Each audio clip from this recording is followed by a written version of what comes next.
Hello students, இந்த வீடியோல நம்ம basic ideas of chemistry பார்க்கலாம்.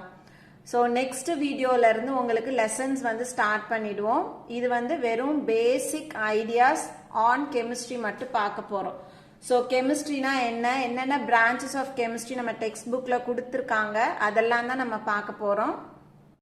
So chemistry அப்படின்றது it is a branch of science that deals with the properties, behavior, composition, structure, transformation of substances, energy released or absorbed during the process.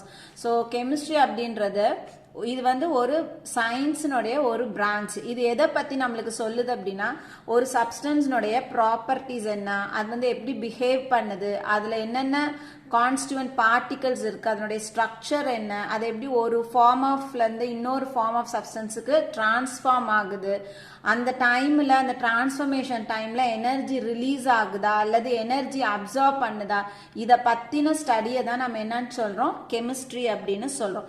So நமக்கு 3 branches of chemistry கொடுத்துருக்காங்க. நிறைய branches இருக்கு. நம்மளுக்கு டெக்ஸ்ட்ல வந்துட்டு 3 branches நம்ம படிக்க போறோம். ஒன்னு வந்துட்டு organic chemistry,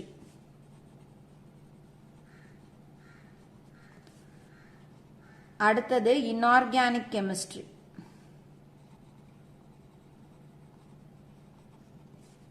third physical chemistry.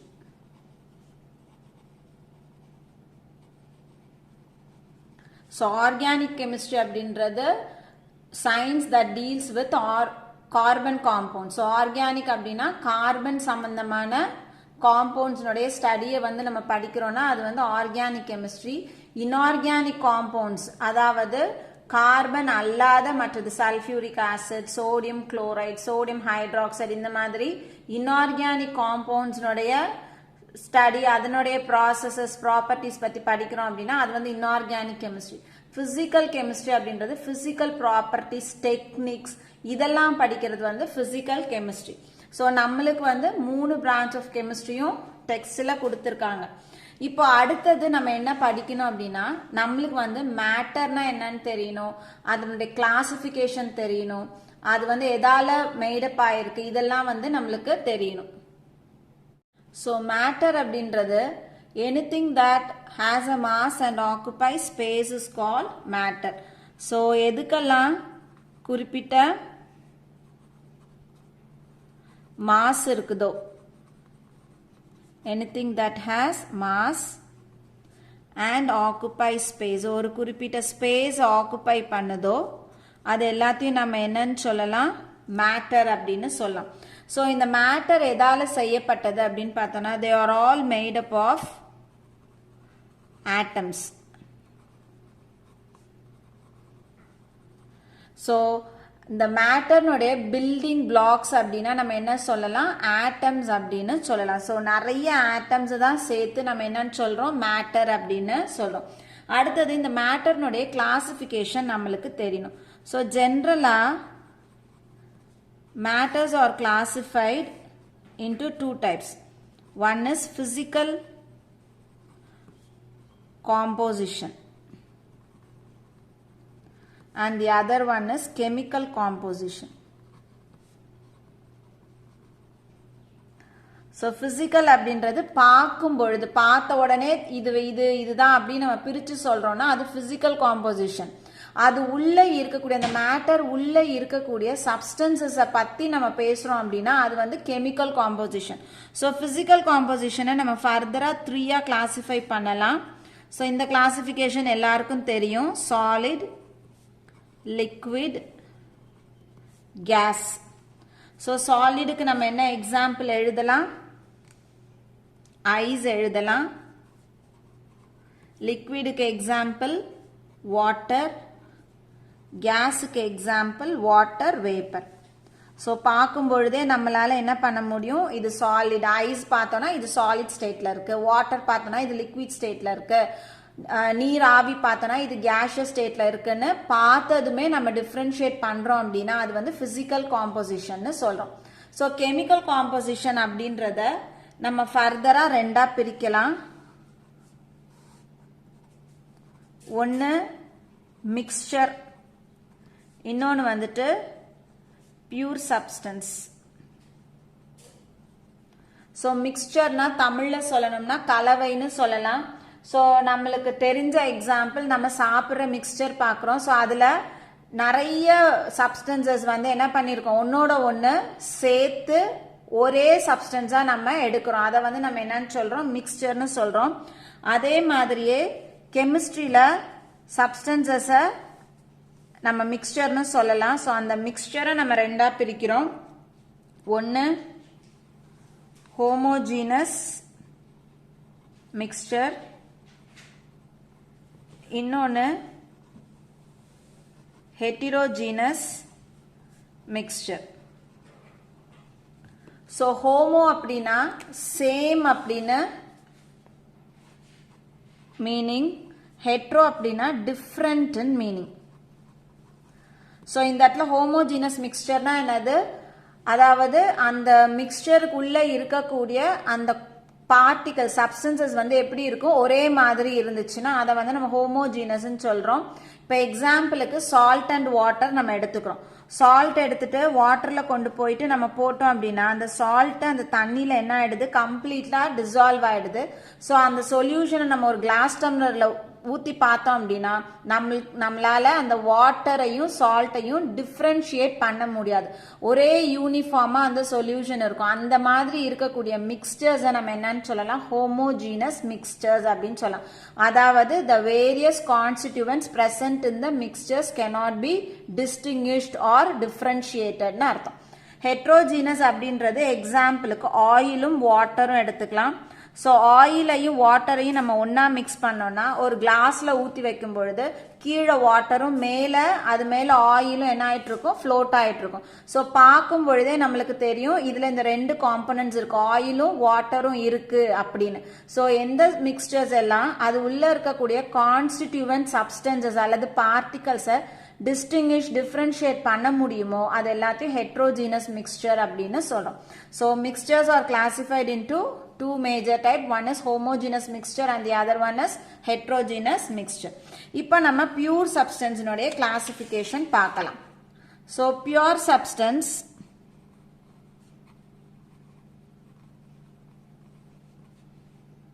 ஃபர்தரா இதை நம்ம ரெண்டா பிரிக்கிறோம். ஒன்று எலமெண்ட், இன்னொன்று வந்துட்டு காம்பவுண்ட். So elements அப்படின்றது they are made up of only one type of atom. So நம்ம இதை எக்ஸாம்பிள் வச்சு புரிஞ்சுக்குவோம். இந்த எலமெண்ட்டை நம்ம ஃபர்தரா வந்துட்டு ரெண்டா கிளாசிஃபை பண்ணலாம். ஒன்று மோனோ அட்டாமிக், இன்னொன்று வந்துட்டு பாலி அட்டாமிக். ஸோ மோனோ அப்படின்னா சிங்கிள் ஒன்னு அர்த்தம், பாலி அப்படின்னா மெனின்னு அர்த்தம். இப்போ இந்த இடத்துல மோனோ அட்டாமிக் அப்படின்னா அர்த்தம் ஒன் ஆட்டம்னு அர்த்தம். சரியா? இப்போ எக்ஸாம்பிளுக்கு நம்ம வந்துட்டு காப்பர், சோடியம் இந்த மாதிரி எடுத்தோம்னா இதெல்லாம் வந்து சிங்கிள் ஆட்டம் தான். ஸோ இந்த சிங்கிள் ஆட்டமை நம்ம என்னன்னு சொல்லலாம், எலமெண்ட் அப்படின்னு சொல்லலாம். ஸோ இந்த பக்கம் பாலி அட்டாமிக்னு நம்ம எடுத்துக்கிறோம்னா எக்ஸாம்பிளுக்கு H2, O2, HCl, NaOH. So இதெல்லாம் நம்ம எக்ஸாம்பிளுக்கு சொல்லலாம். P4, S8 இந்த மாதிரி. ஸோ இப்போ இந்த இடத்துல என்ன இருக்கு, மோர் தேன் ஒன் ஆட்டம் இருக்கு. இங்கெல்லாம் நம்ம என்ன எழுதியிருக்கோம், வெறும் Cu, Na அப்படின்னு எழுதியிருக்கோம். இங்க எப்படி எழுதியிருக்கோம், H2, O2 அப்படின்னு. அப்போ இந்த இடத்துல இந்த H2 அப்படின்னா எப்படி எழுதலாம், ரெண்டு ஹைட்ரஜன் ஆட்டம் ஒன்னா சேர்ந்து எனக்கு என்ன கொடுத்துருக்கு, H2 அப்படின்னு கொடுத்துருக்கு. ஸோ O2 அப்படின்னா என்ன அர்த்தம், ரெண்டு ஆக்சிஜன் ஆட்டம்ஸ் ஒன்னா சேர்ந்து எனக்கு ஒரு O2 கொடுத்துருக்கு. ஸோ இந்த இடத்துல மோர் தேன் ஒன் ஆட்டம் இருக்கிறதுனால இதை நம்ம பாலி அட்டாமிக் அப்படின்னு சொல்றோம். இப்போ நம்ம எலமெண்ட் புரிஞ்சுக்குவோம். எலமெண்ட் அப்படின்னா it is made up of only one type of atom. Only one type of ஆட்டம்னா ஒரே ஒரு ஆட்டமா இருக்கணும்னு அவசியம் கிடையாது. ஸோ மோர் தேன் ஒன் ஆட்டமாவும் இருக்கலாம். ஆனா அது உள்ள இருக்கக்கூடிய ஆட்டம்ஸ் எப்படி இருக்கணும், ஒரே மாதிரியான ஆட்டம்ஸ் இருக்கும். அப்ப இந்த இடம் வந்து இது எலமெண்டா அப்படின்னு கேட்டா இது எலமெண்ட் கிடையாது. ஸோ நம்ம பாலி அட்டாமிக்கு தான் இங்க எக்ஸாம்பிள் எழுதியிருக்கோம். இது வந்து எலமெண்ட்ல வராது. சரிதானா? ஸோ இந்த P4, S8, H2, O2 இதெல்லாம் பார்த்தோம்னா ஒரே ஆட்டம்ஸா இருக்கு. 4 பாஸ்பரஸ் 8 சல்ஃபர். ஸோ 8மே சல்ஃபர் தான், 4மே பாஸ்பரஸ் தான். ஸோ ஒரே மாதிரியான ஆட்டம்ஸால மெய்ட் ஆயிருந்துச்சுன்னா அதை நம்ம என்னன்னு சொல்றோம், எலமெண்ட் அப்படின்னு சொல்றோம். ஸோ சிங்கிள் ஆட்டமாகவும் எலமெண்ட் இருக்கலாம் அல்லது பாலி அட்டாமிக்காகவும் இந்த எலமெண்ட் இருக்கலாம். இப்போ இந்த பாலி அட்டாமிக்க நம்ம ஃபர்தரா கிளாசிஃபை பண்ணலாம். எப்படி கிளாசிஃபை பண்ணலாம் அப்படின்னா, ஹோமோ அட்டாமிக், ஹெட்ரோ அட்டாமிக் அப்படின்னு பிரிக்கலாம். ஸோ இந்த ஹோமோ அப்படின்னா இங்கேயும் சேம் தான் அர்த்தம். ஸோ ஹோமோ அட்டாமிக்னா சேம் ஆட்டம்னு அர்த்தம். ஹெட்ரோ அட்டாமிக்னா டிஃப்ரெண்ட் ஆட்டம்ஸ்ன்னு அர்த்தம். ஸோ இங்கே நம்ம பாலி அட்டாமிக்கு நிறைய எக்ஸாம்பிள் எழுதியிருக்கோம். அதில் பார்த்தோன்னா H2, O2, P4, S8 இதெல்லாம் எதில் வந்துடுது, ஹோமோ அட்டாமிக்ல வந்துடுது. ஏன்னா இது உள்ள இருக்கக்கூடிய ஆட்டம்ஸ் எல்லாம் எப்படி இருக்கு, சேமா இருக்கு. ஆனா இங்க வரும்போது HCl, NaOHன்னு பார்த்தோம் அப்படின்னா இந்த HClல H ஒரு ஆட்டம், Cl வேற ஆட்டம். NaOH எடுத்தோம்னா Na ஒரு ஆட்டம், ஆக்சிஜன் ஒரு ஆட்டம், ஹைட்ரஜன் ஒரு ஆட்டம், மூணுமே டிஃப்ரெண்ட் ஆட்டம்ஸ். ஸோ அந்த மாதிரி டிஃப்ரெண்ட் ஆட்டம்ஸால செய்யப்பட்டிருக்குன்னா அதான் ஹெட்ரோ அட்டாமிக்னு சொல்றோம். ஒரே மாதிரி ஆட்டம்ஸா இருந்துச்சுன்னா அதை நம்ம என்னன்னு சொல்றோம், ஹோமோ அட்டாமிக். ஸோ இதுக்கு எக்ஸாம்பிள் வந்து இங்க இருக்கிற H2, O2, P4, S8 எல்லாம் சொல்லலாம். ஸோ இதுக்கு எக்ஸாம்பிள் என்ன கொடுக்கலாம், நம்ம HCl, NaOH இந்த மாதிரி எழுதலாம். H2SO4. இப்போ இந்த பாலி அட்டாமிக் இந்த பார்ட்டை நம்ம என்னன்னு சொல்லலாம்னா மாலிக்யூல்ஸ் அப்படின்னு சொல்லலாம். ஸோ இது எல்லாத்தையும் நம்ம என்னன்னு சொல்லலாம், மாலிக்யூல். ஸோ பாலி அட்டாமிக்னு வந்துச்சுன்னா மோர் தேன் ஒன் ஆட்டம்னு இருந்துச்சுன்னா அந்த சப்ஸ்டன்சஸை நம்ம என்னன்னு சொல்றோம், மாலிக்யூல்ஸ் அப்படின்னு சொல்றோம். ஸோ அப்போ இதை நம்ம சொல்லும்போது காப்பர் ஆட்டம் சொல்றோம், சோடியம் ஆட்டம்னு சொல்றோம். இங்க சொல்லும்போது நம்ம இங்க என்ன சொல்லணும், hydrogen molecule, oxygen molecule, HCl molecule, NaOH molecule, S8 molecule, P4 molecule, அந்த மாதிரி மாலிக்யூல் அப்படின்னு சொல்லணும். ஸோ எலமெண்ட்ஸ் வந்து இவ்வளோதான். இப்போ அடுத்தது நம்ம காம்பவுண்ட் பார்க்கணும். ஸோ காம்பவுண்ட் அப்படின்றது they are made up of molecules with 2 or more different atoms. So இங்க என்ன சொல்றாங்க, compound அப்படின்றது they are made up of molecules with 2 or more different atoms. So molecules இருக்கணும், அந்த moleculesல 2 or more different atoms இருக்கணும். அப்படி இருந்ததுன்னா அதை நம்ம காம்பவுண்ட்னு சொல்லலாம். இப்போ இந்த இடத்துல இந்த ஹோமோ அட்டாமிக்கும் ஹெட்ரோ அட்டாமிக்கும் எடுத்துக்குவோம். இப்போ இந்த H2, O2, P4, S8ல இதை மாலிக்யூல்னு தான் நம்ம சொல்றோம். இதை நம்ம என்னன்னு சொன்னோம், இது எல்லாமே மாலிக்யூல் தான். ஸோ இது எல்லாமே மாலிக்யூல் தான். ஆனால் இதை நம்ம காம்பவுண்டுன்னு சொல்ல முடியுமானா சொல்ல முடியாது. ஏன்னா இங்க கண்டிஷன் என்ன கொடுத்துருக்காங்க, they should be made with 2 or more different atoms ன்னு கொடுத்துருக்காங்க. ஸோ இந்த இடத்துல 2 or more இருக்கு, ஆனா they are made up of same atom-ஆ இருக்கு, different atom இல்ல. காம்பவுண்டுக்கு கண்டிஷன் என்னவா இருக்கணும், different atoms-ஆ இருக்கணும். ஸோ இந்த இடத்துல different atoms கிடையாது. So these are called only as molecule, they are not called as compound. இப்போ இங்க வரும், இதுவும் எல்லாமே என்ன கண்டிஷன்ல தான் நம்மளுக்கு வருது, they are called as molecule. இப்போ இதை வந்துட்டு நம்ம காம்பவுண்ட்னு சொல்லலாமா, கண்டிஷன் சாட்டிஸ்ஃபை பண்ணதான்னு பார்ப்போம். So molecules with 2 or more different atoms. So இந்த இடத்துல 2 எல்லாமே more than 2 or equal to 2 இருக்கு. இப்போ டிஃப்ரெண்ட் ஆட்டம்ஸா இருக்குதா அப்படின்னா ஆமா, எல்லாமே they are made up of with different atoms. HCl எடுத்துக்கிட்டோம்னா H வேற, Cl வேற.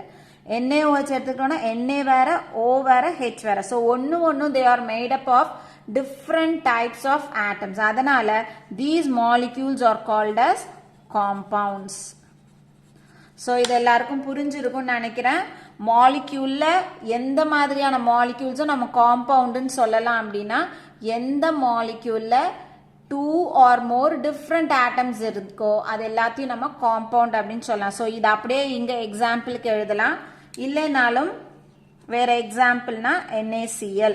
ஸோ சோடியமும் குளோரைடும், C6H12O6 குளுக்கோஸ். இதுல 6 கார்பன், 12 ஹைட்ரஜன், 6 ஆக்சிஜன். ஸோ மூணுமே வெவ்வேறு ஆட்டம்ஸ் இருக்கு. ஸோ நம்பர்ஸ் வந்து நம்மளுக்கு பிரச்சனை இல்லை. ஹைட்ரஜன் இந்த இடத்துல 2 இருக்கு, கார்பன் 6 இருக்கு, அப்ப 6 கார்பனும் ஒன்று தானே, அந்த இது கிடையாது. ஸோ மொத்தமா இது ஒரு மாலிக்யூல். இந்த ஒரு மாலிக்யூல்ல டிஃப்ரெண்ட் ஆட்டம்ஸ் இருந்துச்சுன்னா அதை நம்ம காம்பவுண்ட் அப்படின்னு சொல்லலாம். ஸோ இதுதான் வந்து கிளாசிஃபிகேஷன் ஆஃப் மேட்டர்.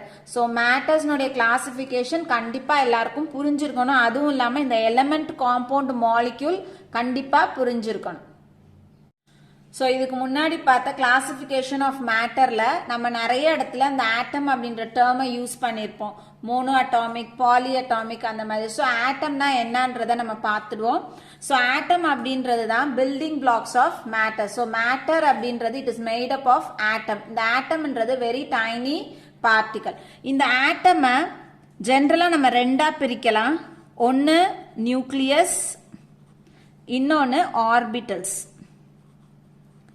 ஸோ இந்த ஆட்டம் உள்ள என்னென்ன பார்ட்டிகல்ஸ் இருக்குன்னு நம்ம பார்க்க போறோம். So atom consist of 3 subatomic particles. என்னது அப்படின்னா, ஒன்று புரோட்டான், இதை ஸ்மால் p வச்சு ரெப்ரசன்ட் பண்ணலாம். எலக்ட்ரான், E மைனஸ் ரெப்ரசன்ட் பண்ணணும்.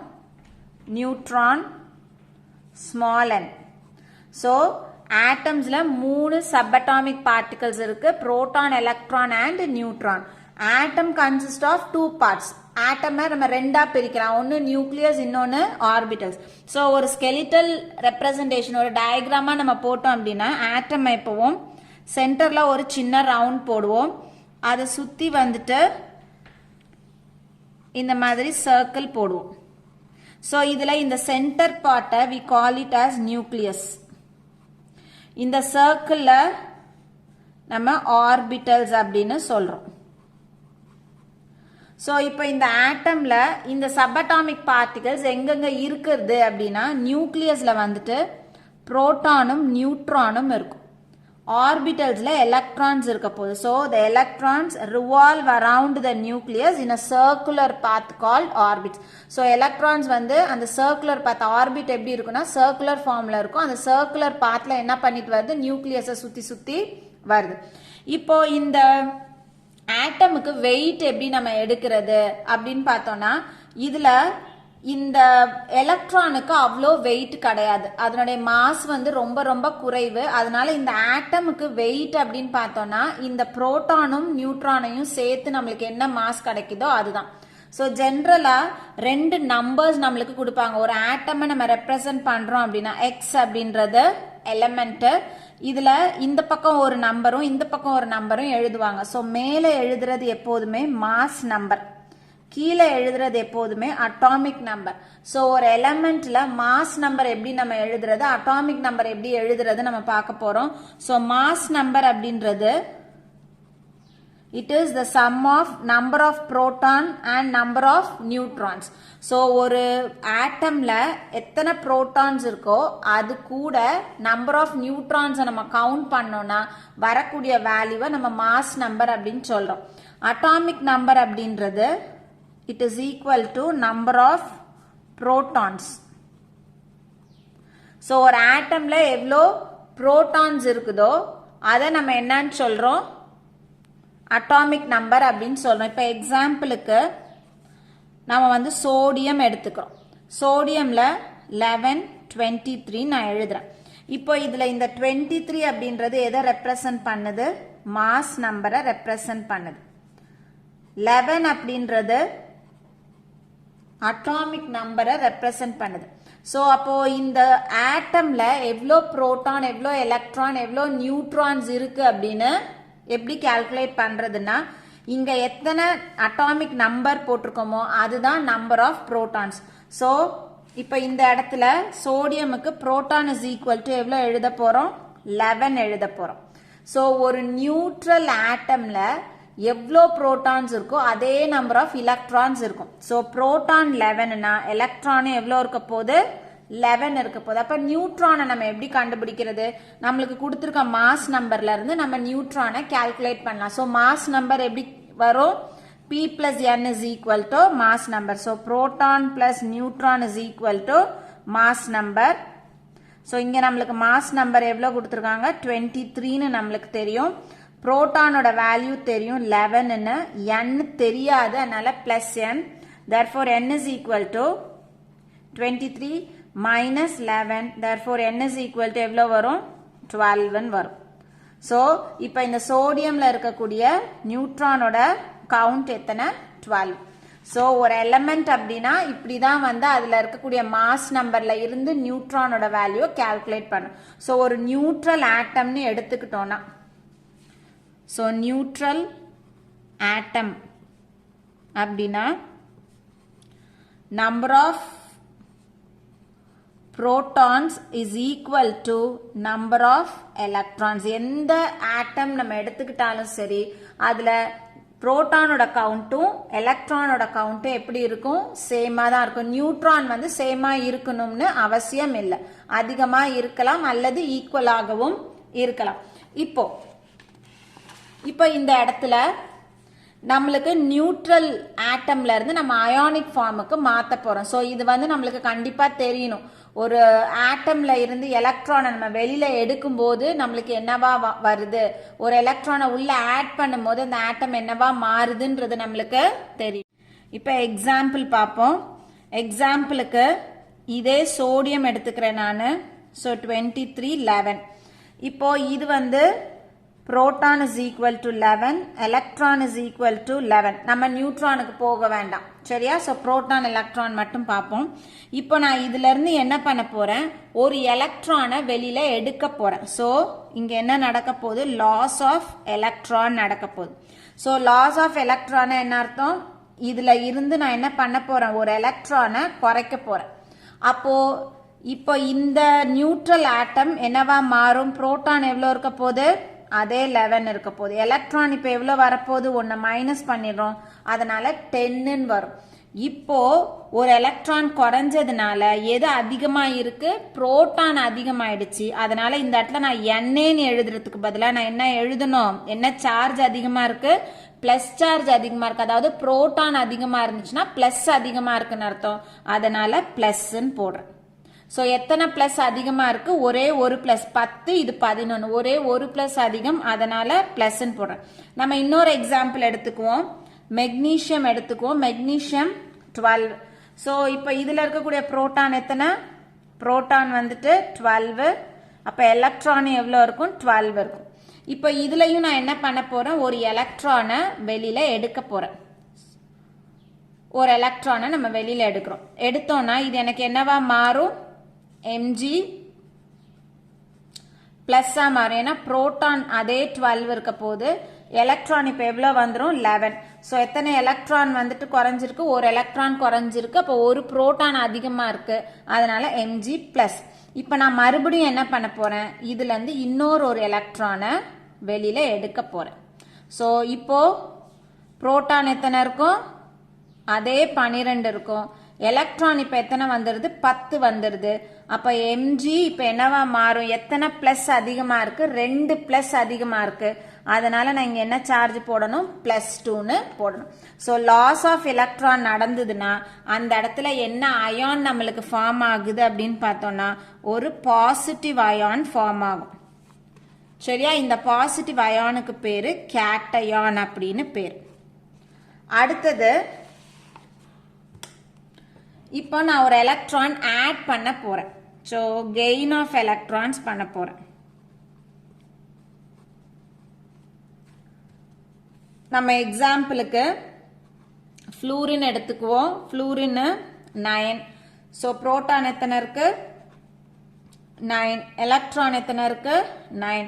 இப்போ இதுல நம்ம என்ன பண்ண போறோம்? கெயின் ஆஃப் எலக்ட்ரான்னா ஒரு எலக்ட்ரானை நான் ஆட் பண்ண போறேன். ஸோ இப்போ என்ன ஆயிடுது? புரோட்டானோட கவுண்ட் எத்தனை வந்துடும்? அதே 9 இருக்க போது. எலக்ட்ரானோட கவுண்ட் இப்போ எத்தனை வந்துருது? 1 ஆட் ஆனதுனால 10ன்னு வருது. இப்போ எது அதிகமா இருக்கு? எலக்ட்ரான் அதிகமா இருக்கு. எலக்ட்ரான் அப்படின்னா மைனஸ் சார்ஜ் அதிகமா இருக்குன்னு அர்த்தம். ஸோ நம்ம இந்த எஃப்ஐ எப்படி எழுதுவோம்? மைனஸ்ன்னு போட்டு எழுதுவோம். ஸோ மைனஸ்ன்னு போட்டோம்னா எலக்ட்ரான் அதிகமா இருக்குன்னு அர்த்தம். எத்தனை எலக்ட்ரான் அதிகமா இருக்கு? ஒரு எலக்ட்ரான் அதிகமா இருக்கு, அதனால ஒரு மைனஸ் நான் போட்டிருக்கேன். இப்போ இந்த இடத்துக்கு வருவோம். ஆக்சிஜன் எடுத்துக்கும். ஸோ ஆக்சிஜன் வந்து 8. அப்போ இதுல இருக்கக்கூடிய புரோட்டான் எத்தனையா இருக்கும்? புரோட்டான் வந்து 8, எலக்ட்ரானும் 8. இப்போ இதுல நான் 2 எலக்ட்ரான் ஆட் பண்ண போறேன். ஸோ 8 + 2ன்னு போட போறேன். இப்போ புரோட்டான் எத்தனை இருக்கு? அதே 8 இருக்குது. எலக்ட்ரான் எத்தனை இருக்கும்? இப்போ 8 + 2 10ன்னு ஆயிடுது. இப்போ ஆக்சிஜன் என்ன சார்ஜ் நம்ம போட போறோம்? 2 மைனஸ் வந்து அதிகமா இருக்கு. புரோட்டானை விட 2 எலக்ட்ரான் அதிகமா இருக்கிறதுனால இங்க நம்ம என்ன போடணும்? 2 மைனஸ் போடணும். ஸோ 2 மைனஸ் போட்டிருக்கோம்னா 2 எலக்ட்ரான் அதிகமா இருக்குன்னு அர்த்தம். ஒரே ஒரு மைனஸ் போட்டோம்னா ஒரு எலக்ட்ரான் அதிகமா இருக்குன்னு அர்த்தம். அப்போ இதனுடைய கன்க்ளூஷன் என்னது? கெயின் ஆஃப் எலக்ட்ரான்ஸ் இருந்துச்சுன்னா, எலக்ட்ரான்ஸ் ஆட் பண்றோம் அப்படின்னா அந்த இடத்துல நம்மளுக்கு என்ன அயான்ஸ் ஃபார்ம் ஆகுது?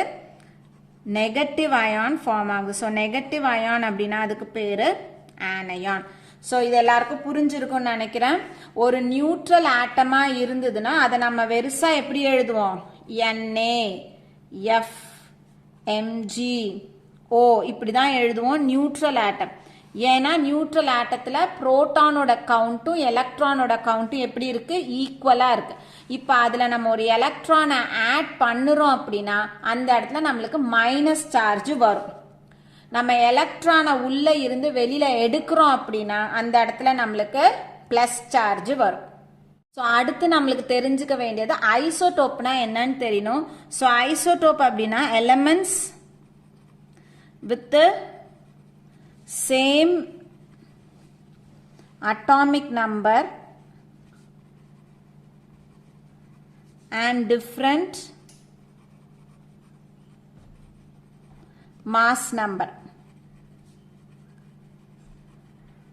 So ஒரே அட்டாமிக் நம்பரும் டிஃப்ரெண்ட் மாஸ் நம்பரும் இருக்கக்கூடிய எலமெண்ட்ஸ் நம்ம என்னன்னு சொல்றோம்? ஐசோடோப் அப்படின்னு சொல்றோம். இப்போ எக்ஸாம்பிளுக்கு நம்ம குளோரின் எடுத்துக்கிறோம். குளோரின் பார்த்தோம்னா atomic number 17, mass number 35. இதே chlorine with atomic number 17, mass number 37 exist ஆகும். So இப்போ இங்க என்ன இருக்கு? இந்த இடத்துல இந்த 17 அப்படின்றது atomic number.